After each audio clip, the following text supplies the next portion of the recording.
잘 따라오고 계시죠? 네. 집사님 괜찮으시죠? 정시훈 집사님 네. 괜찮으세요? 네.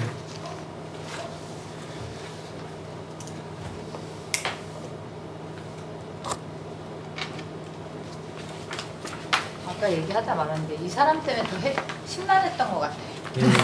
누구요? 터틀리안? 네. 처음에? 네. 음. 차라리 만들지 않게 진리를 알려주려고 이런 개념이라고 해야 되나? 뭐 만든 건데 일을 맞아요. 크게 만든 것 같아. 그러니까 셋이 하나고 하나가 셋이다 이런 공식 자체가 네.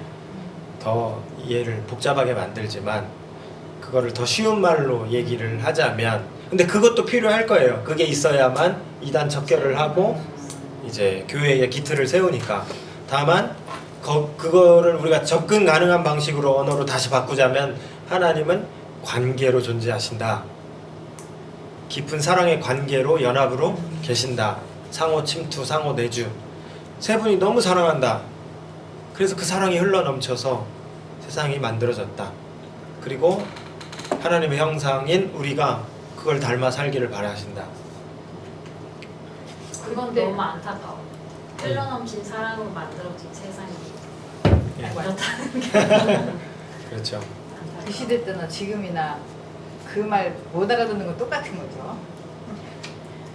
더 초진 그거 봤을 때 저는 되게 좋았다고 해야 되나?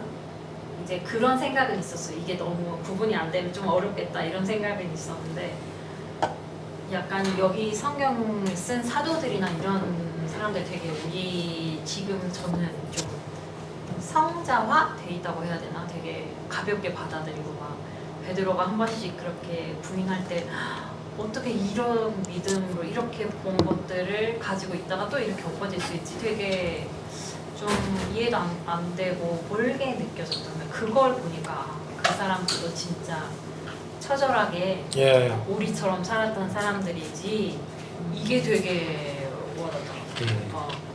막달라 마리아 이렇게 할 때도 우리로 보면 어떻게 보면 약간 참노촌 그런 소굴에 이제 뭐 니고데모가 먼저 보내지고 막 이런 막달라 마리아가 천문가? 그렇죠. 네. 귀신이 이제 일곱 귀신 들리고. 네네네 그 이야기 제일 먼저 나오는 것 같아요. 더 초전에서 그런 거 볼 때도 아 여기가 니고데모도 되게 대단한 사람이다. 여기 가는 거 자체가 가는 거 자체가 되게 실생활 우리 생활처럼 느껴지더라고요.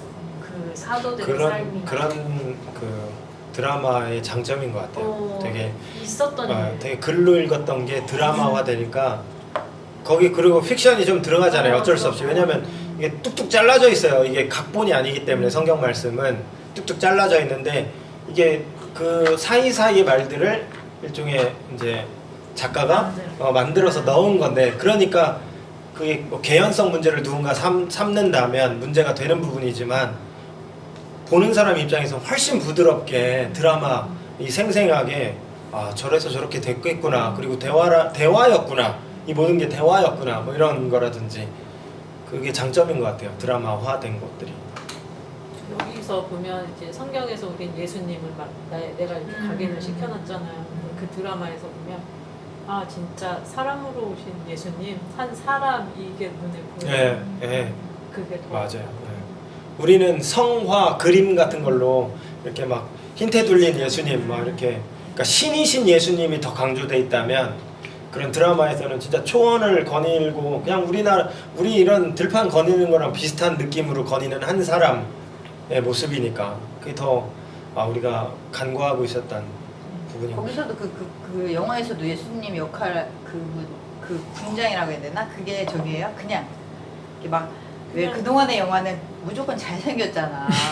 근데 약간 성경책에서 눈도 약간 이렇고 그 잘생겼고 그때 보셨잖아요. 저기 주일 예배 때 틀어서 봤는데 제가 느끼기에는 약간 우리가 알고 있었던 훨씬 더 핸섬한 그거 그 예수님은 아니잖아. 아니고 아니고. 약간 한 80%? 맞아. 그쪽 사람 지금의 뭐 중동 사람이라고 하긴 뭐하지만 네. 잘생기지 않았잖아. 그리고 이렇게 막 번지르하게 뭐 차려입고 이런 것도 아니고 막 이렇게 그냥 그 왜 이렇게 나그네 통로된 좀 그런 옷 거지같이. 있잖아요. 막 잠옷 같은 거 깨끗하지도 않은 이제 맞아요. 일하고 막 이러니까 그런 거 입고. 노숙하고 맞아. 그게 그러니까 더 자연스러운 고증인 맑음할 거죠, 수가 없어.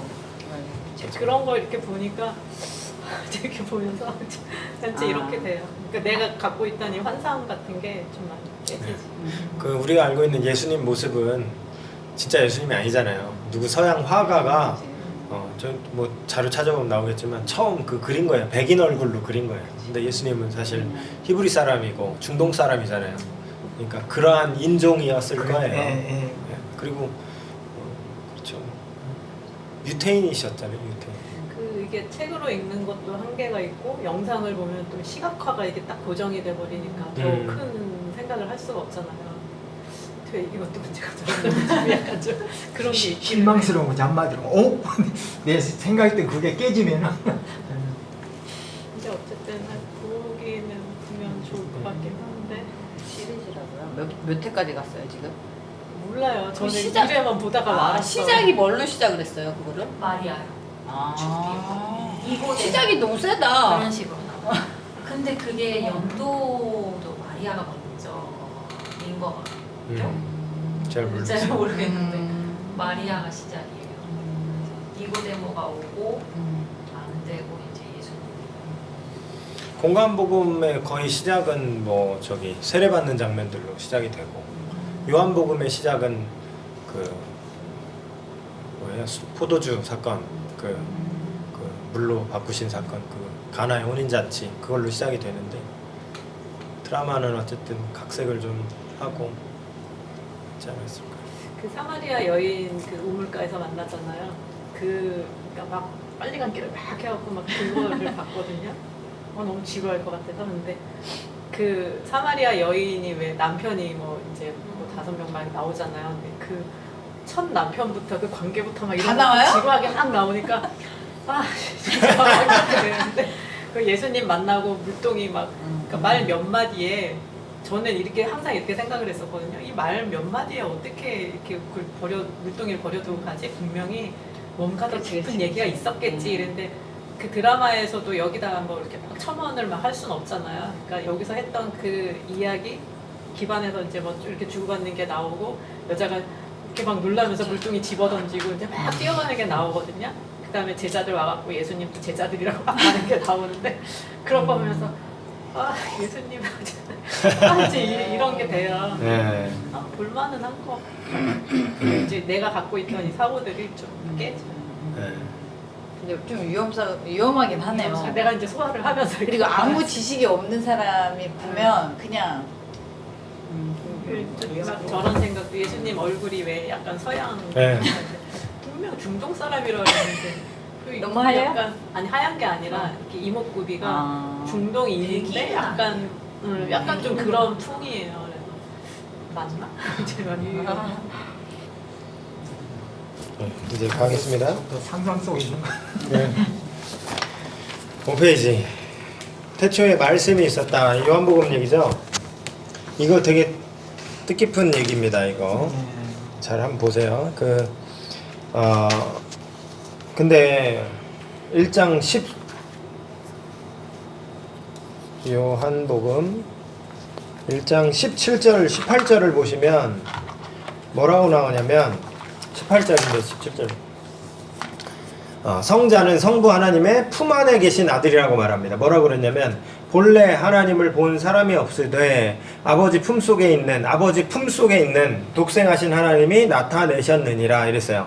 근데 제가 이거를 그러니까 여러 번역을 참고하는 게 성경을 이해해 가는데 도움이 많이 돼요. 제가 이거 지금 공부하면서 이 말뜻을 내가 오해하고 있었구나 하는 거를 깨달았어요.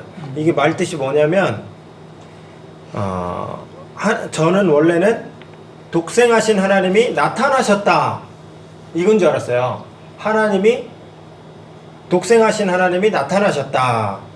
그러니까 본래 하나님을 본 사람이 없는데 독생하신 하나님이 나타나셨다 라는 얘기인 줄 알았더니 그게 아니라 다른 번역을 보시면 쉬운 성경 번역을 보시면 아버지 곁에 계시던 독생자이신 분이 우리에게 하나님이 어떤 분인지를 알려주셨습니다. 이런 뜻이라는 거예요. 그러니까 예수님이 짠 하고 나타났다는 얘기가 아니라 예수님이 나타난 것이 하나님을 보여주는 의미였다. 이런 거예요. 이거 몰랐어요, 저는. 그냥 예수님이 나타났다. 그런 얘기인 줄 알았어요. 독생하신 하나님이신 예수가 나타나셨다. 그게 아니라, 세 번역으로 보면, 아버지 품속에 계신 외아들이신 하나님께서 하나님을 알려주셨다. 이렇게 돼 있어요. 예수가 나타나셨다. 이건 줄 알았더니, 예수님이 하나님을 보여주시고 알려주셨다. 이 얘기예요. 그러니까 예수님은 하나님이시다. 라는 얘기를 하고 있는 거죠. 그리고 예수님의 그 형상, 예수님의 하신 일들, 모든 것들이 하나님을 나타내 보여주는 일이었다. 이런 얘기를 하고 있는 거예요. 이게 되게 새롭고, 그러면서 또 번역을 여러 가지 참고하는 게 진짜 다시 한번 또 여기서 드러나는구나 하는 생각을 해봤습니다.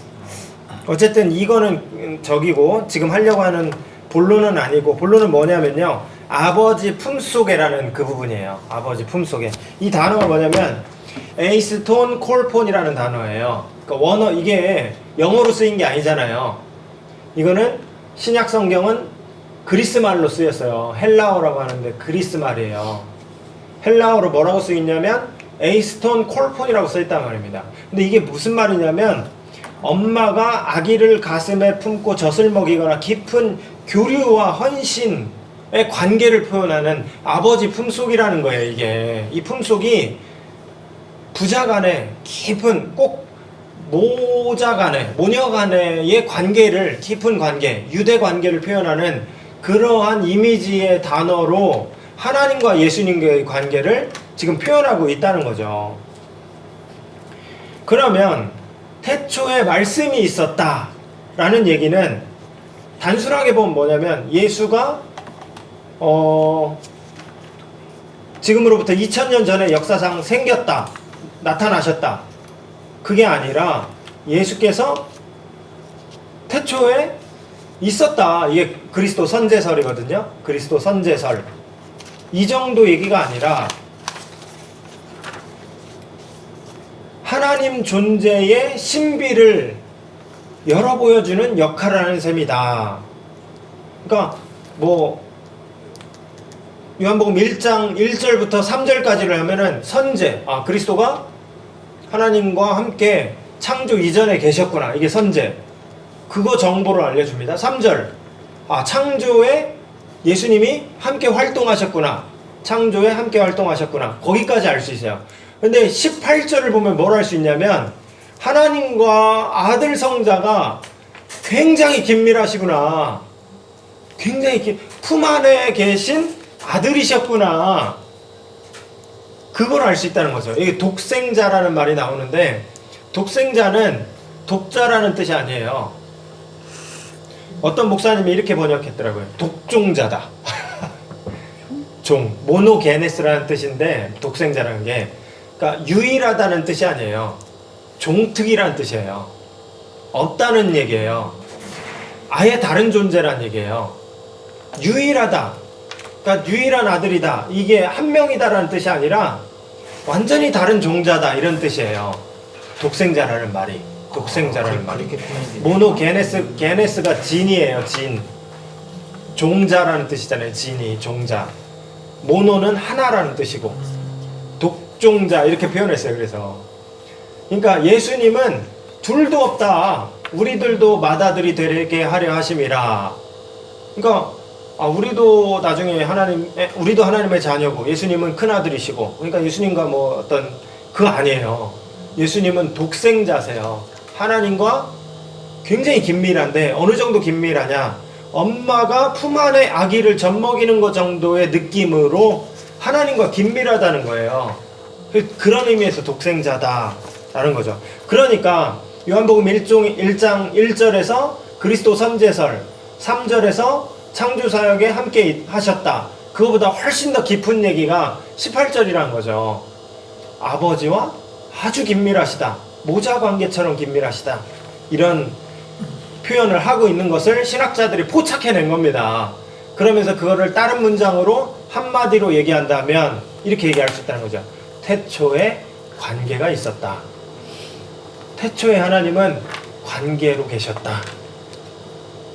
태초부터 계신 삼위일체 하나님은 근원적으로 관계적인 분이시고, 그런 의미에서 창조 이전에도 삼위 하나님 사이에 사랑과 기쁨이 서로 오가는 움직임이 있었다. 이거 어떻게 합니까? 에이스톤 콜폰 때문에 아는 거예요. 에이스톤 콜폰이 없었으면 이걸 알 수가 없어요. 하나님이 그냥 뭐 함께 협력하셨네, 혹은 같이 계셨네, 창조 이전부터 예수가 계셨네, 거기까지는 알 수 있는데 에이스톤 콜폰 때문에 사랑과 기쁨의 연합의 관계로 계셨구나, 이거를 우리가 알 수 있는 겁니다. 초기 신학자들은 하나님이 창조 이전부터 관계적인 존재임을 포착했습니다. 이들의 눈에 비친 창세기 1장 26절에 삼위일체 하나님을 명확히 지시하진 않지만, 아까 말씀드렸죠, 우리가 우리의 형상대로, 그 얘기예요.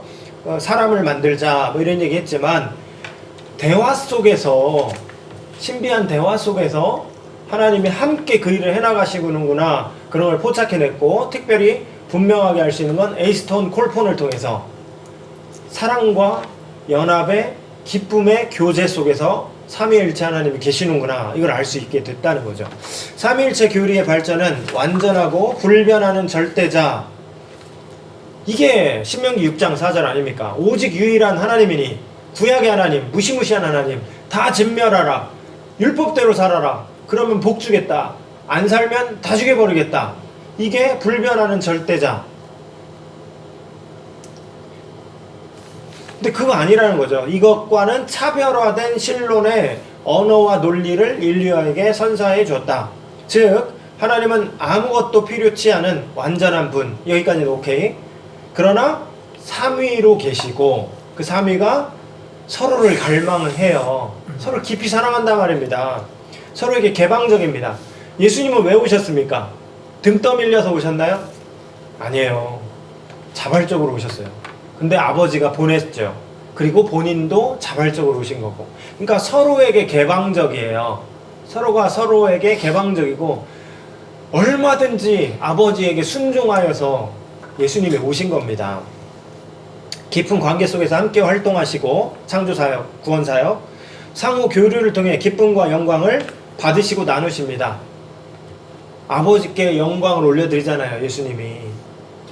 깊은 그거 아버지는 아들을 보면서 나의 사랑하는 아들이다, 기뻐한다, 이러시잖아요. 그러니까 삼위일체 하나님은 기쁨이 있어요. 그 사이에는 기쁨이 있어요. 그리고 삼위일체 하나님은 자기 밖으로까지 사랑과 기쁨의 관계를 확장하길 원하십니다. 어떻게 할 수 있습니까? 예수님이 보내셨고, 인류를 사랑하시고, 인류의 끈을 놓지 않으시고, 우리였으면 여러분, 아담에서 이미 인류가 끝났습니다. 여러분이 하나님 입장이면, 저가 하나님 입장이면, 네가 아담아, 네가 어떻게 그럴 수 있니? 너 삭제. 우리 그러지 않았을까요? 근데 하나님은 그 끈을 놓질 않아요. 자기의 형상을 담았기 때문에 놓질 않아요. 자기의 관계를, 삼위 하나님의 깊은 관계를 밖으로 확장하고 확장해 나아가고 계시는 겁니다. 그 간절하고 거룩한 신적 갈망의 대상이 인류를 포함한 우주 창조였던 겁니다. 하나님을 관계적으로 보던 초대교부들의 통찰은 인간 존재, 인간의 본질을 인격적인 존재에서, 인격적 존재는 뭡니까? 그냥 지정의 아니에요. 인간은 똑똑하다, 감정이 있다. 뭐 다른 동물들은 감정이 없고, 뭐 있어도 좀 부족하고, 인간은 이렇게 풍부한 감정. 그래서 인간은 훌륭해, 의지도 있고 훌륭해, 인류 너무 훌륭해, 피조물들 중에 최고야. 이게 인격적으로만 보면서 스스로 자화자찬을 했는데, 근데 하나님이 관계적인 분이라는 걸 포착했다는 건 우리에 대한 이해도 관계적이라는 걸로 발전이 되는 겁니다. 그래서 관계적인 존재인 하나님의 형상으로 창조된 인간도 고고히 홀로 존재하는 것이 아니라, 그래서 교회는 저기 설악산으로 들어갈 수가 없어요. 동네로 와야 되는 거죠. 교회는 마을 속으로 들어와야 되는 겁니다. 고고히 홀로 존재하는 존재가 아니라 자기 밖의 타자, 곧 하나님과 동료 인간과의 인격적 관계 안에서 존재하고 정체성을 찾아가는 겁니다. 그래서 부부간에 잘 지내시면 좋겠습니다. 그런데 좋은 관계를 이루는 부부를 생각해 보세요. 그 부부가 아주 긴밀하게 연결되고 속을 나누고 이해해주고 돌보는, 그게 사실은 하나님이 바라시는 거예요. 우리가 그렇지 못한 부부 생활을 할 때 또 외롭기도 하고 그렇다잖아요. 많이 외롭기도 하고 부부로 있지만도 또 외로움을 느끼고 그러는데 그 이유는 어쩌면은 이런 것 때문인 거죠. 애초에 인간은 관계적 존재로 지음받았기 때문인 겁니다. 어떤 분이 창세기 1장을 보면서 인간은 애초에 복수였다, 둘이었다 이렇게 얘기를 하더라고요. 되게 좋았어요, 그 얘기가. 뭐냐면 창세기 2장에서는 아담을 창조하시고 보시기에 좋지 않아서 그래서 하와를 추가로 창조를 하시잖아요. 근데 1장을 보면 우리가 우리의 형상대로 사람을 만들 때 남자와 여자로 만들자 이렇게 나와요. 그러니까 애초에 만드실 때 복수로 남자와 여자 둘로 만드신 거예요. 둘이 하나인 관계인 겁니다. 둘이 인간인 겁니다. 인간이라는 한자 자체도 사익 한자잖아요. 그래서 생각해보면 인간은 관계적 존재가 원래 정체성이다. 성경적으로 보면 그렇다. 이렇게 우리가 말할 수 있는 거죠. 삼위일체론이 우리 실제 삶과도 무슨 상관이 있는가? 이렇게 보면 상관이 되게 많이 있죠. 이제는 뭐 셋이 하나다, 하나가 셋이다. 이런 말도 안 되는 수학 논리가 아니라 굉장히 따스하고 우리에게 삶의 방향의 수정을 갖고 오는 좋은 얘기인 겁니다. 로마서 8장에 보면 성령이 우리를 위해서 우리가 마땅히 기도할 바를 알지 못하나 오직 성령이 말할 수 없는 탄식으로 우리를 위해서 간구하신다 그랬습니다. 여러분 우리가 기도하는 내용을 확신하십니까? 그렇게 다 돼도 괜찮겠어요? 그렇게 간구하시는 대로 다 돼도 괜찮겠어요? 예스맨 막 그런 영화 같은 거 보면 에반 올마이티 뭐 이런 영화 같은 거 보면 우리가 원하는 대로 다 되면 세상이 멸망하더라고요. 그죠? 남북전쟁하는 뭐 미국도 북쪽에서도 하나님께 우리가 승리해달라고 기도하고 남쪽에서도 우리가 둘 다 하나님 믿거든요. 그러면 세계가 멸망하는 거 아니겠습니까? 우리가 다 간구하는 거 우리는 사실은 확신할 수가 없어요. 그래서 마지막에는 주 뜻대로 해달라고 기도를 해야 되는 것 같아요. 우리의 뜻을 너무 과신하지 마세요. 우리는 우리의 정욕에 의해서 눈이 가려서 어떻게 기도하는지 뭐가 확신할 수 없어요. 그리고 우리가 이렇게만 보고 기도하지만 하나님은 더 너머를 보시잖아요, 늘. 그렇기 때문에 이거보다 더 좋은 거를 하나님은 주시려고 기다리실 수도 있는 거고. 그러니까 너무 막 그것 때문에 매달리면서 물론 우리가 기도하지만은 그렇게 확실하게 막 강요하고 하나님 막 그렇게 할 적은 아닌 것 같아요. 근데 우리는 그래서 이 말대로 마땅히 기도할 바를 몰라요. 엉뚱한 기도하고 있습니다. 엉뚱한 기도하고 있는데 성령은 말할 수 없는 탄식으로 우리를 위해 친히 간구하신다고 그랬어요. 그러니까 진짜 우리 안에서 우리에게 필요한 내용들 진짜 너는 이게 있어야 되는데 그걸 네가 몰라서 엉뚱한 걸 기도하고 있다. 그래서 우리를 위해서 우리의 영을 위해서 우리의 존재의 웰빙을 위해서 성령이 우리를 위해서 친히 간구하신다 라고 했는데 성령이 이렇게 기도하십니다. 그래서 그 찬양대로 누군가 널 위해 기도하네. 나는 혼자 아무도 관계도 없고 나를 위해 기도하는 부모님도 더 이상 안 계시고 성령이 기도하세요. 성령이 우리를 위해. 그리고 예수님도 하나님 보좌 우편에서 우리를 위해서 기도하신다고 했어요. 적어도 2명 이상이 우리를 위해서 기도하고 계십니다. 그리고 성도들이 함께 기도하고 있고 어쨌든 성령이 그렇게 역할을 하시고 성부 하나님을 우리의 불완전한 기도도 들어주시는 아빠 아버지로 인식할 수 있게 성령이 도와주신다.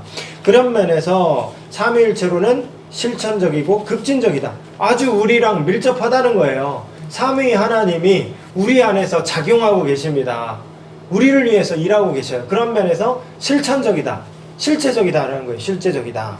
이 교리는 성령의 능력 아래서 성도를 하나님의 자녀로 현실을 살게 한다. 하나님의 자녀로 현실을 살게 한다라는 의미에서 실천적이다. 또한 그리스도인은 자신의 비루하고 불만족스러운 상태를 결코 정당화하거나 만족할 수가 없고 자신이 예수 그리스도와 같이 될 것이다. 그것을 이루어갈 수 있도록 성령이 도와주시고 예수님이 가르침을 주셨고 하나님이 여전히 기다리고 계시고 그러니까 우리는 그리스도의 형상을 담게 하기 위하여서 하나님이 우리를 부르셨고 택하셨고 또 영화롭게 하실 것이다 로마서 8장에 나오는 말입니다. 왜요? 왜 택하셨대요? 미리 하신 자를 택하셨고 뭐 이런 얘기가 나오는데 왜 하셨냐? 아들의 형상을 본받게 하기 위해서라고 했어요. 그러니까 우리는 예수 믿고 땡이 아니에요. 계속 예수님을 닮아가야 되는데 삼위일체 하나님이 우리 안에서 그 일을 이루어가고 계신다는 거예요. 그런 의미에서 실천적이다, 현실적인 얘기다. 삼위일체는 셋이 하나다. 말도 안 되는 수학 얘기가 아니라 그런 얘기라는 거죠. 로마서 8장 29절 방금 말씀드렸습니다. 아들의 형상을 본받게 하기 위해서. 이 형상도 관계성으로 해석을 하죠? 이 형상은 예수님의 인격이라고 하면 좋을까요? 예수님의 인격, 하나님의 사랑, 그 선하신 어떤 그 내면들 이런 거라고 생각하시면 좋을 것 같아요. 아들의 형상, 하나님 성품 뭐 이런 거. 유진 피터슨 제가 되게 좋아하는 목사님이셨는데 돌아가셨습니다.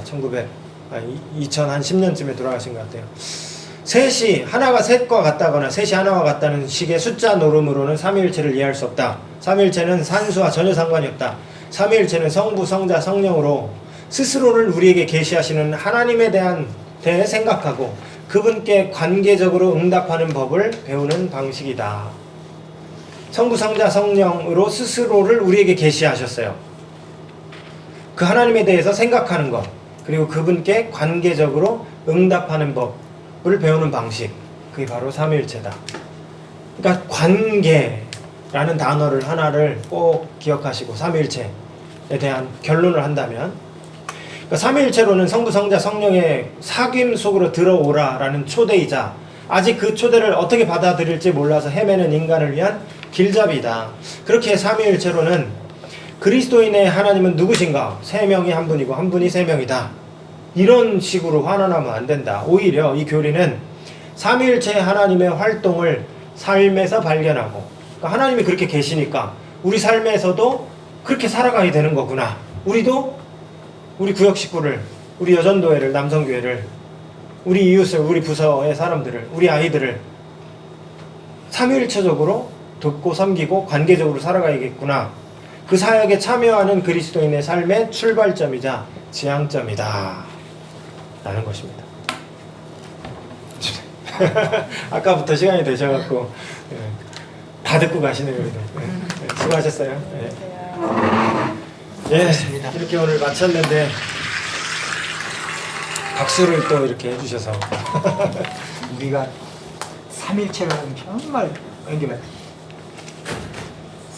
삼일체는 하나인데 또 하시는 일이 각자 다르다 이렇게 하니까 그게 자꾸 혼동이 안 나. 네. 그러니까 보면 예.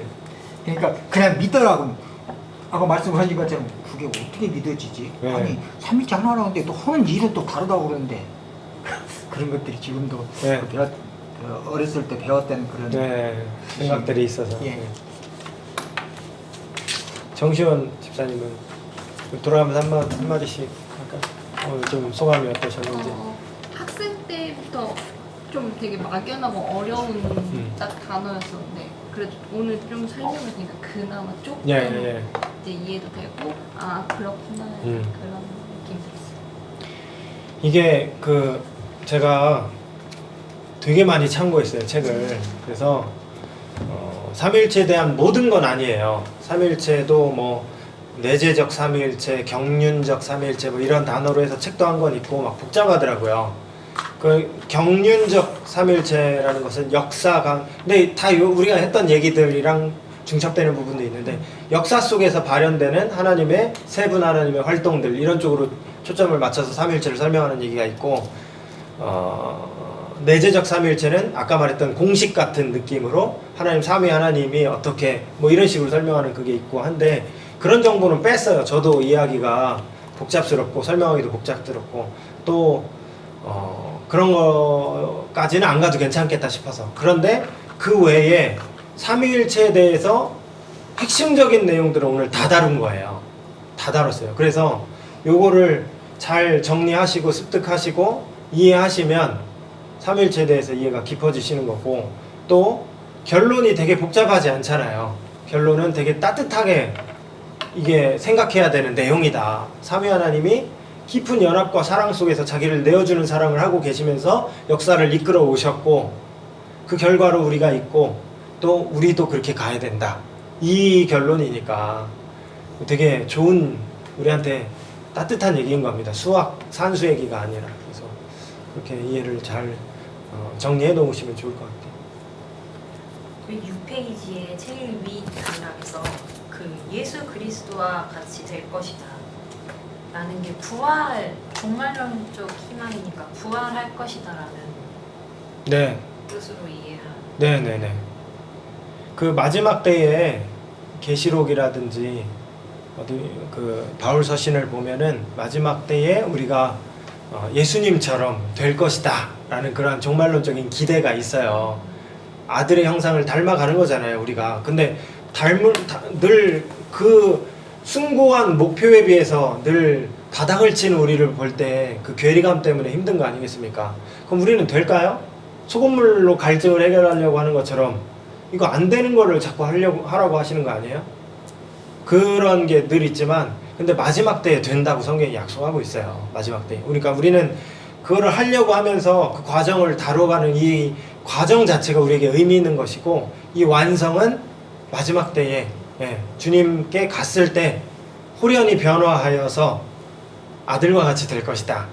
데살로니가전서 이런 데 보면 있어요. 그래서 그런 말씀들을 통해서 우리가 아들의 형상, 그 지금은 이렇지만 그러나 나중에는 될 것이라는 희망을 품고 그렇게 살아가는 거죠. 목표가 있습니다. 우리는 아들의 형상이라는 그 형상은 아까 말씀하신 것처럼 제가 말씀드린 것처럼 예수님의 인격, 하나님의 성품 뭐 이런 부분들 그 사랑, 그 숭고한 사랑 지금 못하잖아요. 남편도 미워 죽겠고 어떨 때는 아내도 그렇게 사랑한다고 내 뼈다 내 살이다 이랬는데 짜증 어떻게 나한테 그렇게 말하냐 뭐 이런다든지 그죠? 우리가 다 그런 연약한 우리의 사랑이 연약한 존재들인데 그게 아들의 형상의 수준으로까지 되는 날이 있을 것이다. 그게 이제 정말 마지막 때에. 저도 하나 질문이 있는데요. 제가 아까 그 말씀 저기 그 태초에 말씀이 계신 일 하나님이라고 했잖아요. 말씀이 하나님이라고 그 말씀도 성령으로 생각하시면 네? 되는 겁니까? 아니면 말씀이 말씀 아니요. 따로 말씀은 존재하시는 것인지. 그렇죠. 지혜라고 생각하시면 좋을 것 같아요. 말씀이 원어로 보면 로고스라고 돼 있어요. 네네. 로고스는 그 당시에 쓰던 철학 용어였어요. 철학 용어예요. 지혜를 가리키는 거예요. 그러니까 그 당시에 그리스 사람들이잖아요. 이 사람들이 그리스 배경 헬라말을 써요. 저 사람들도. 그러니까 그 사람들 입장에서 지혜가 있었다. 지혜로. 그렇게 설명한 거예요. 지혜. 어떻게 생각했냐면 말씀이 계셨다. 그러면 성부, 성자, 성령이 계시고 또 말씀이 계시면 그럼 뭐지? 그럼 또 말씀 그러면 이 말씀이라는 게 혼자 존재의신가 아니면은 성령 안에 포함된 거가 이해다 보니까 14절에 근데 힌트가 나왔어요. 말씀이 육신이 되어 우리 가운데 거하심에 이 말이 나오죠. 육신이 돼서 오신 분이 누구냐면 예수님이잖아요. 네. 그러면 그 말씀이 태초에 있었던 말씀이 예수신 거예요. 예수. 물론 그때는 예수라는 이름은 없었지만 예수께서 하나님과 함께 계셨구나 이걸 알 수 있는 거죠. 이렇게 저와 같은 생각을 물음을 풀면 그러니까 이게 끊임없이 이렇게 나오는 것 같아요. 맞아요. 그러니까 말씀대로. 그게 왜 그러냐면 성경이 단어를 중의적으로 많이 써요. 그래서 그래요. 그래서 자꾸 헷갈리는 거예요. 같은 단어를 가지고도 다른 의미로도 쓰기도 하고. 그래서 성경은 떼서 읽으면 안 돼요. 맥락으로 읽어야 돼요. 맥락으로. 구절구절로만 떼면은 엉뚱한 단어가 돼버려요. 그렇게 하면 안 되고 이 맥락으로 쭉 어떤 흐름으로 흘러가는가 이거를 봐야 돼요. 그러면 이게 잘못하면 맹신이 될 수 있겠고. 왜 그러냐면 또 그런 말씀이 육신이 되었으니까 그걸 성경적 하나님 영광으로 된 말씀이 그러면 성경적도 하나님이다? 이렇게 또 그러니까요. 근데 성경, 그러니까 우리가 말씀이라는 한국말을 갖고도 말씀할 때 목사님 말씀도 말씀이라 그러지 성경책도 말씀이라 그러죠. 그러니까 예수님이 말씀하셨다 할 때 예수님 말도 말씀이시잖아요. 그러니까 말씀이라는 단어를 가지고도 성경 안에서 여러 가지로 지금 쓰고 있는 거예요. 구분하고 명확화해야 돼요. 명확히 우리가 단어를 그래서 그래야 이해가 더 좀 이렇게 선명하게 분명하게 되는 거죠. 여기서는 로고스라는 단어로 쓰였고 그거는 그 당시에 쓰던 말이었고 이 사람들을 알아먹으라고 태초에 너희가 너희 다 지혜 철학자들 지혜 좋아하고 그러잖아. 지혜가 있었다 태초에 이렇게 설명해 가는 거예요. 그들이 알아들을 수 있게 지혜가 있었다. 근데 그 지혜는 말이야 하나님과 함께 계셨고 그 지혜로 말미암아 세상이 창조됐는데 그 지혜가 우리 가운데 육신을 입고 오셨어. 독생자시고 예수셔. 이렇게 설명하는 거죠.